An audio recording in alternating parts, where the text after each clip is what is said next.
Okay, so here's another update. Well, last week was a real doozy because of the bushfires that were really close to us here. I had terrible asthma. It was really bad, and it also gave me a bit of a migraine. I'm not sure why those two go together. Neither does my doctor. It's something about oxygen, but who knows. And aside from that, George is nearly finished. So we've done really well. We've gotten him to a stage where he's got the core components of building a resilient brain. I'm just working on the final bit, which is the management of panic, which is a little exercise which is quite meditative. So, and it's apparently the trickier thing to do, always. So that's exciting. We plan to get him out in a big pilot, so for free for everybody for a good couple of months, maybe 3 months. Just working on figuring that bit out now. At the end of this year, so December, and January and February. So most likely. So yeah, it's exciting. We're getting somewhere. Obviously, in a pilot, you sort of expect problems to kind of appear. So we really need very empathetic but also supportive people to be part of the pilot. Not worried about complaints. Complaints are fine, but we really need the information behind the complaints. So we need things like, when I pressed this happened, right? And that's why we need people who are supportive, who are going to give us that extra bit of time to really talk us through what happened, and so we can fix it. Yeah, so we're doing lots of bug testing now, obviously, in the bits that we've got going, and we'll do lots of bug testing for the bit that we're still building, but it's just one of those things where you sort of expect there to be more because it's reasonably complicated kind of technology. So we will be looking for folks to kind of download and try in this very empathetic manner. Soon. It's very exciting. And we've got a big pilot happening in schools as well in early December, and still looking for more schools for that.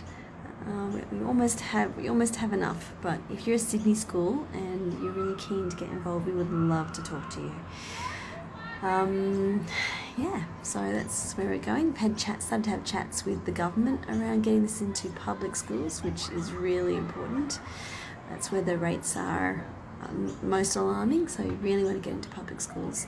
And I'm also progressing. We haven't had any chats with the Department of Health yet, but I'd really like to get it as part of in the sort of regular thing that doctors can give to people as well, because it has really strong therapies in it, and also some really neat ways to kind of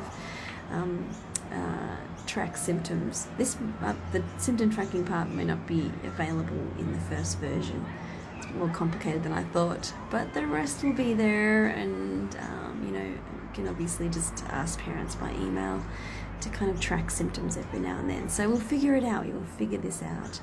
And obviously that's the bit that the researchers want to get involved in as well, so it's a little bit more complicated. Totally fine, we can make this work. So it's all progressing. The other thing I want to mention is like the climate change and anxiety kind of thing, which is obviously a bit more pressing now because of the bushfires, but it was sort of begun earlier in the year. There was this sort of comment about because of all the kids protesting about climate change, parents and teachers should be telling children not to worry about climate change. I find that the strangest idea. I really do. Does that ever work even for an adult? If I'm afraid of flying, which I don't really like flying, but and someone says to me, don't worry about flying, it'll be fine. That so does not stop me from worrying. So wouldn't it be lovely if that actually worked in many ways, but it just doesn't, so it's just not going to work. And frankly, I was terrified last week with all the bushfires, so I don't know how we can, with a straight face, say to kids, don't worry about all the effects of climate change, like bushfires. No way, that was terrifying. That was really terrifying. So yeah, that doesn't help kids prepare for it either. Like crazy. Anyway, so I thought I'd mention, you know, that's just not going to work. Nice idea. I'd love it if that worked for my dislike of flying, my fear of flying, but it just it doesn't. So yeah, let's find other ways. Let's find ways that really work, and maybe let's just deal with climate change. Just an idea. I'll update you again, you know, in a week or two. Thanks, guys. Really appreciate all the support. We will get this out to you soon. Bye.